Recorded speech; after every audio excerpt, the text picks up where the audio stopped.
On the 1st of June 2020, the battle lines of the American state were drawn up around the perimeter of the White House.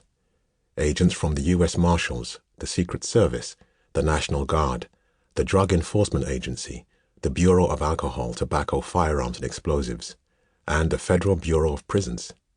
They were armed with tear gas pepper balls, rubber bullets, riot shields, and batons. It was a few days after anti-racist rebellions swept through the United States like a bushfire, following the killing of George Floyd by a policeman in Minneapolis. There had been burning and looting in Washington, D.C. on previous nights, but all was peaceful in the Capitol on that afternoon as law enforcement agencies ventured out and started to confront protesters, shooting pepper balls and sting ball grenades containing rubber pellets into the crowd as they charged.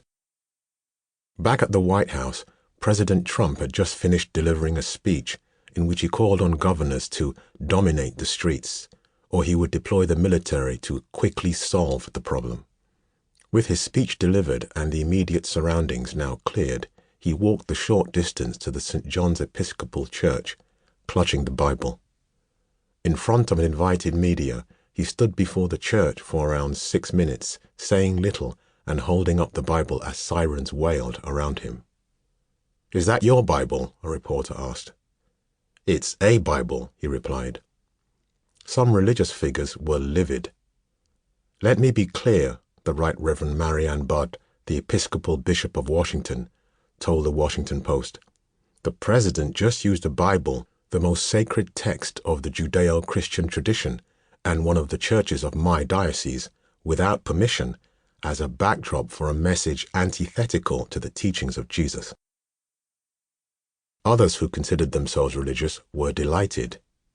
"He came out with that Bible," said former U.S. Attorney General Jeff Sessions, one of Trump's earliest and most vocal supporters, who remained loyal to the president even after he had been fired and humiliated by him.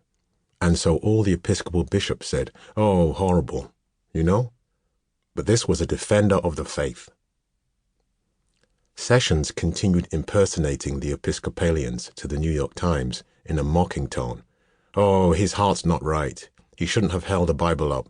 Oh, that's malarkey. Just a bunch of socialist leftists." The rationale for Trump's photo opportunity was not difficult to fathom. As his response to COVID-19 was unraveling, and his rhetoric towards the Black Lives Matter protests became increasingly divisive, he was starting to lose support within his most loyal base, white evangelicals. 80% of white evangelicals had voted for him in 2016. A few months earlier, roughly the same percentage still approved of the job he was doing. But in the weeks prior to his short walk, he had been shedding support, and his approval ratings among that group had fallen to 62%. Given his behavior, personal history, and political record, even this seems high. True, he says, the Bible is his favorite book of all time, but he can't name a favorite verse, and when he was once asked whether he prefers the Old Testament or the New Testament, he paused. Probably equal. He has cursed at the National Prayer Breakfast and, on a campaign stop, tried to put money in the communion plate. He insists he has never asked God for forgiveness. If he did, it would be a big ask.